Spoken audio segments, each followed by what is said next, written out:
Jimmy Page did not enter rock history like a sudden storm. He appeared more like an architect, quiet, observant, measuring, and only acting once he had seen the entire structure in his mind. When the opening riff of Whole Lotta Love rings out, it is not merely the sound of an electric guitar. It is the sensation of being pulled into a space that has already been prepared. Thick, compressed sound, sensual yet dangerous. Not an outburst, not improvisation, but a strike calculated with precision down to every moment. Jimmy Page is often remembered as a genius guitarist, a guitar god, an icon standing under the lights with a Les Paul on his shoulder. But if that is all we see, we have only touched the surface of the story. Because Page did not just play the guitar, he controlled the sound, he controlled the studio, and more importantly, he controlled the way his own legend was formed. From the very first recordings, Led Zeppelin did not carry the shape of a band driven purely by instinct. Their sound had structure, their image had distance. Even the silence surrounding them was intentional. Everything felt as if a framework had already been erected, waiting only for energy to be poured into it. So what truly needs to be reconsidered is not whether Jimmy Page was talented. That was never in doubt. The question worth reflecting on lies here. Was Led Zeppelin merely a fortunate collision of four exceptional personalities? Or was it a structure designed from the beginning by someone who understood that in rock, power does not lie in playing the loudest, the fastest, or the most shocking, but in the ability to control the entire storm before it forms? To trace the answer, we must return to a time when Jimmy Page was not yet a legend, when he was still standing in the shadows, but had already quietly learned how to control the light. Jimmy Page entered the professional music world not through the glare of stage lights, but through the closed doors of recording studios. In the early 1960s, London was a labyrinth of studios. Every day, bands came and went, producers rotated shifts, tape reels spun endlessly. Music was manufactured like an assembly line, fast, precise, with no room for mistakes. And within that system, Page became one of the most frequently called session guitarists. Even though his name rarely appeared in public, he played guitar on hundreds of recordings, from sessions connected to The Who and the Kinks, to folk pop tracks for Donovan. Each project carried a different demand. A riff had to be tighter. A tone had to step back to make room for the vocal. A take was discarded not because it was poorly played, but because it did not serve the song. Most of the time, Page was uncredited. No album cover, no liner notes. When the record was released, listeners had no idea whose guitar they had just heard. Yet it was precisely that anonymity that became the most important school of his life. Inside the studio, Page learned how sound is constructed before it becomes emotion. He saw how microphone placement could completely transform the space of a riff. He observed producers cutting out beautiful passages simply because they were unnecessary. He understood that a song is not built on moments of inspiration, but on dozens of small, precise, and sometimes ruthless decisions. More importantly, he learned how to create impact without occupying the center. Session work forced Page into discipline. There was no room for ego, no time for display. He had to listen to the entire arrangement, understand his role within the overall structure, and withdraw when necessary. Each day was a lesson in control. Not control over others, but control over himself within a larger system. It was during those years behind the curtain that a way of thinking gradually took shape. Page realized that the stage is only the final step in the chain of creative power. Before the spotlight is the studio. Before applause is structure. And before legend are invisible decisions the audience never sees. While many guitarists dreamed of stepping forward, Jimmy Page was learning how to stand behind, not because he lacked ambition, but because he understood where music is truly shaped. And when the time came for him to lead a band himself, he did not carry the illusion of a guitar hero. He carried the map of an entire storm, drawn from years spent as a session ghost. Jimmy Page did not build Led Zeppelin from a vague aspiration. He began with a void and a measure of control he had just secured. When the Yardbirds dissolved, Page was the only one left standing with the rights to the name and the obligation to complete the remaining tour dates. On paper, it was the leftover business of a band that had already ended. In reality, it was the starting point for a new plan. For the first time, Page was not merely a guitarist. He was the one making every decision. He did not seek out stars with established reputations. He searched for pieces that fit the structure already formed in his mind. Robert Plant, a still raw voice, steeped in blues, carrying a wild energy yet to be refined.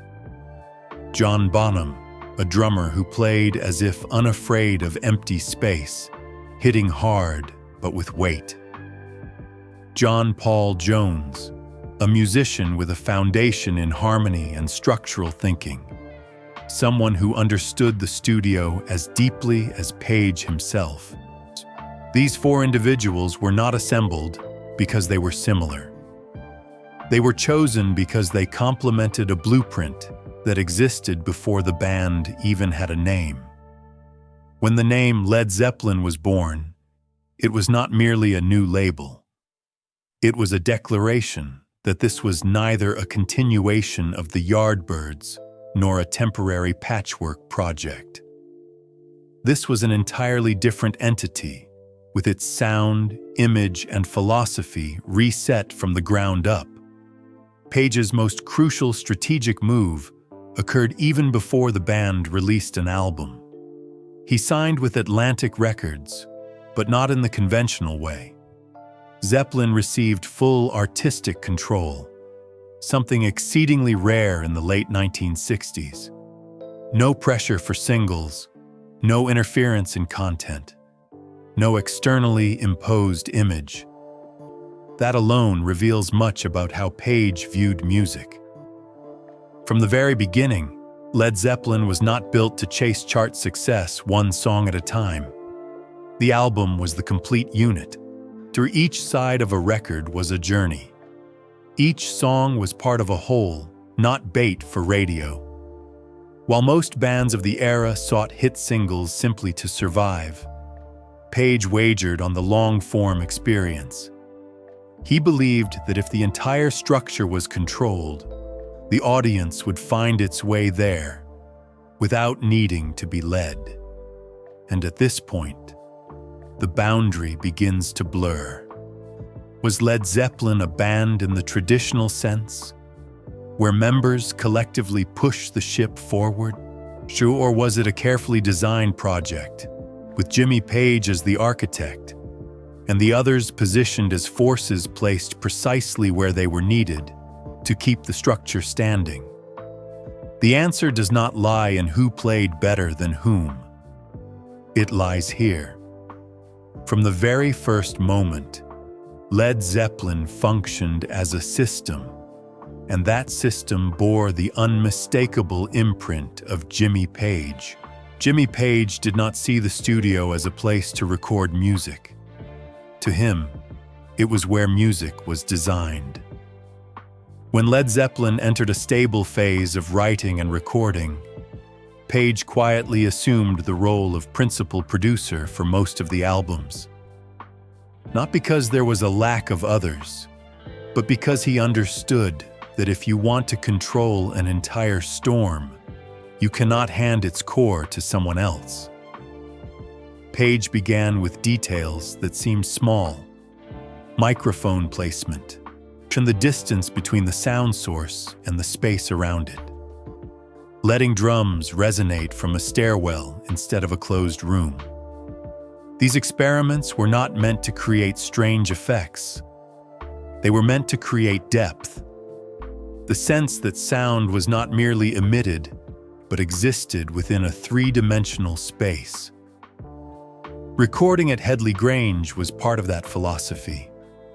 Not a sterile studio, but mansions and country houses where sound was allowed to reflect, spread, and carry the imprint of the space itself. Page was not searching for technical perfection. He was searching for a sense of presence. His guitars were layered densely, yet rarely cluttered. Each layer had its place. Each frequency had a reason to exist. This was a sound that could not be achieved by playing louder, but by understanding the entire structure of the mix before pressing the record button. This philosophy is most clearly expressed in albums such as Led Zeppelin 4 and Physical Graffiti. These are not collections of unrelated songs. They are constructed as journeys, with peaks, with quiet spaces, with darkness before the light appears. Song order was not accidental. It guided the listener's emotions along a carefully charted path. Page also firmly rejected the industry-standard practice of releasing singles at the time. Not out of disdain for radio, but because he believed that fragmenting the experience would strip the entire work of its weight. To him, music needed to be absorbed in full, from beginning to end, the way architecture only truly reveals its meaning when seen as a whole. Throughout this process, Page controlled every final stage: mixing, mastering. The way sound ultimately reached the listener's ear, not to display power, but to ensure that no element disrupted the carefully calculated structure. For Jimmy Page, a riff was only the starting point. Sound had to possess depth. And that depth only emerged when someone stood behind it all, seeing the entire picture and having the patience to keep everything in its proper place. Jimmy Page quickly realized that once the sound was powerful enough, what determined a band's long-term vitality no longer lay in the notes themselves, but in the story surrounding them. On stage, Page did not appear as an artist who needed explanation. The dragon suit made him look more like a figure stepping out of myth than a guitarist of the modern era. When he drew a violin bow across his guitar strings, it was no longer a performance technique. It took on the shape of a ritual, slow, tense, and unpredictable. The audience did not merely listen. They were placed into a state of anticipation, as if about to witness something that should not be named. That imagery continued beyond the stage. The symbols appearing on album covers, especially on Led Zeppelin 4, came with no official explanation, no title, no caption, no guidance. Page left listeners to confront those symbols on their own and to fill the gaps with their imagination. It was precisely that ambiguity that made each person believe they were holding a private secret. Page's interest in Aleister Crowley and esoteric systems is often mentioned as a controversial detail. But the important point is not how deeply he believed. It lies in the fact that he never explained. Page did not use mysticism to shock. He used it like a layer of fog, dense enough to obscure the boundary between reality and imagination. While many artists of the same era sought constant presence in newspapers, television, and radio, Page moved in the opposite direction.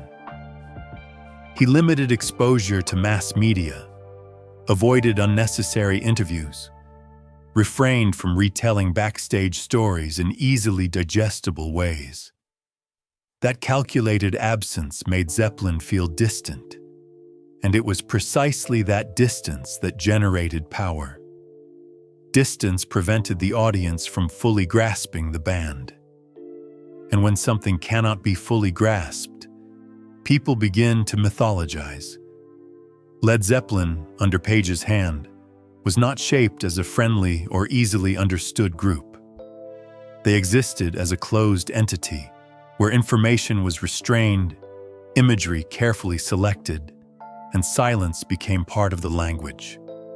Every tour, every appearance, every symbol was placed exactly where it belonged. No more, no less. Jimmy Page understood a simple rule that few dared to apply. The more you explain, the smaller the legend becomes. And so, Led Zeppelin did not exist on music alone. They existed on what was left unsaid, on the spaces deliberately preserved, on the feeling that there was always another layer beneath the surface, but never fully revealed. This was not accidental. It was a legend cultivated with intention. Jimmy Page entered the post-Led Zeppelin era not with a loud comeback, but with a cold decision. One entirely consistent with who he was. In 1980, John Bonham passed away. For many bands, that could have marked the beginning of a series of compromises. A new drummer, a memorial tour, or a continuation version of the legend. For Page, that possibility never existed. Bonham was not merely a member, he was the rhythmic pillar, the physical driving force of Zeppelin's entire structure. And when that pillar disappeared, the construction could no longer stand. And so, Led Zeppelin dissolved. No prolonging, no negotiation, no allowing time to blur the decision. Page did not allow the legend to be eroded by attempts to hold on. What followed was a long void, not only in his career, but in the way he appeared before the public. Jimmy Page did not rush into a new role. He did not try to replace Zeppelin with another name. That silence was not born of a lack of ideas, but of an understanding that any hasty action could undermine something that had been built with extreme care. When Page returned to music, he did so on his own terms. The firm was a new project, with a new structure, carrying no ambition to inherit Zeppelin. Later, Page and Plant allowed him to enter into dialogue with the past, but not to reconstruct it. Familiar melodies were approached from a different angle, with enough distance to prevent nostalgia from becoming imitation. Just alongside creation, Page devoted much of his energy to controlling the legacy. He closely supervised reissues, remasters, and box sets. Track order, sound quality, the way history was told, all remained under his control.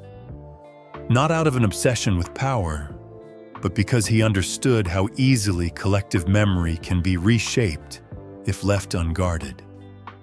Jimmy Page never tried to recreate Led Zeppelin as a living entity. He did not allow the band to become a performance of its former self. In a world where nostalgia can be exploited endlessly, Page chose limitation. He allowed history to exist, but not to be consumed to exhaustion. The way he conducted himself after the storm reveals his architect's mindset with clarity.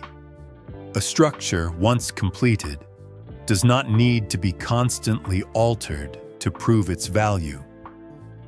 Sometimes, the most necessary act is knowing when to stop. After all, Jimmy Page's silence is not a void. It is part of the design, a final, essential component that allows the legend to stand. Without the need for any additional noise, Jimmy Page did not leave behind his legacy through statistics about finger speed or the complexity of solos. His legacy lies in the way a band was designed to endure beyond the moment. On the surface, Page is the riff writer, the creator of opening guitar phrases that became a shared language of rock, the soloist who played with tension, imperfect, yet always magnetic. But all of that is only the visible layer. Beneath it, he was the one who determined the structure of a band, who stood where, how each individual's role was positioned within the whole, and when an element should step forward, and when it should step back. With Led Zeppelin, there was no competition for the spotlight.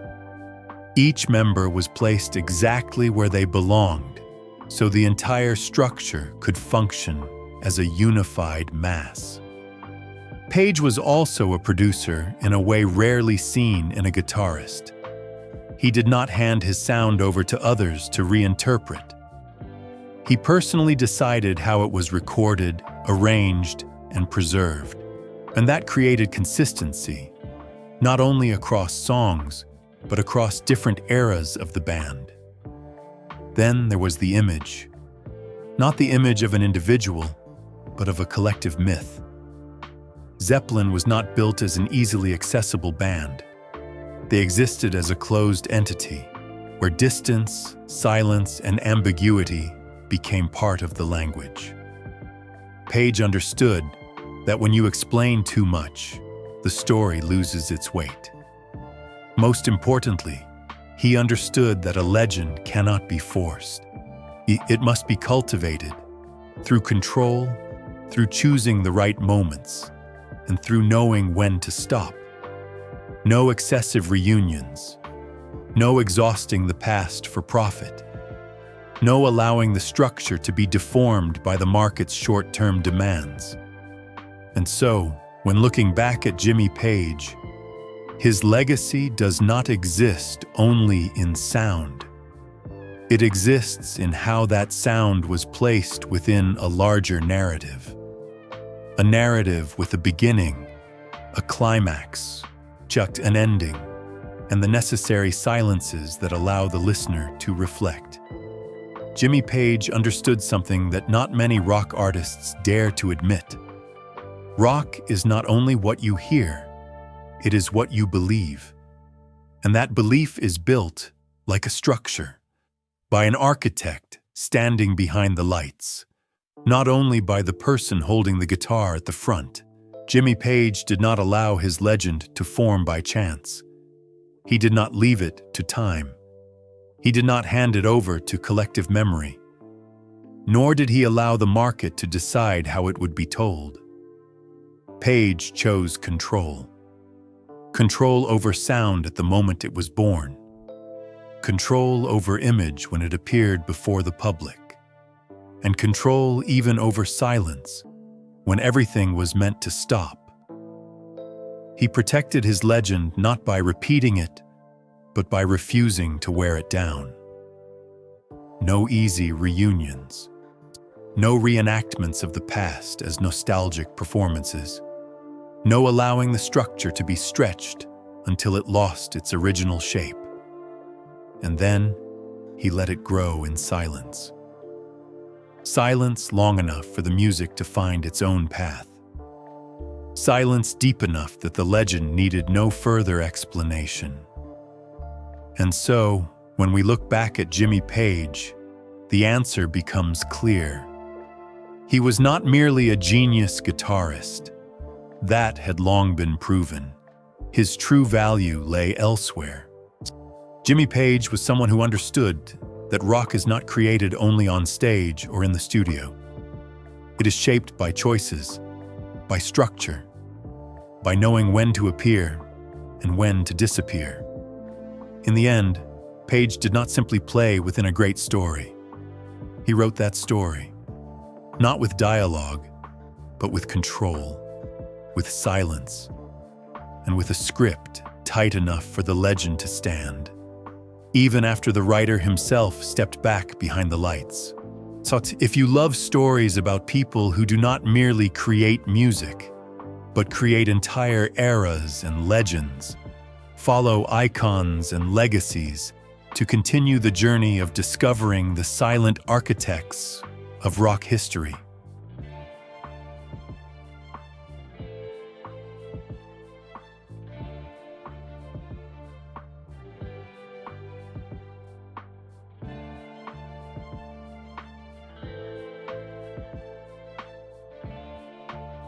Thank you.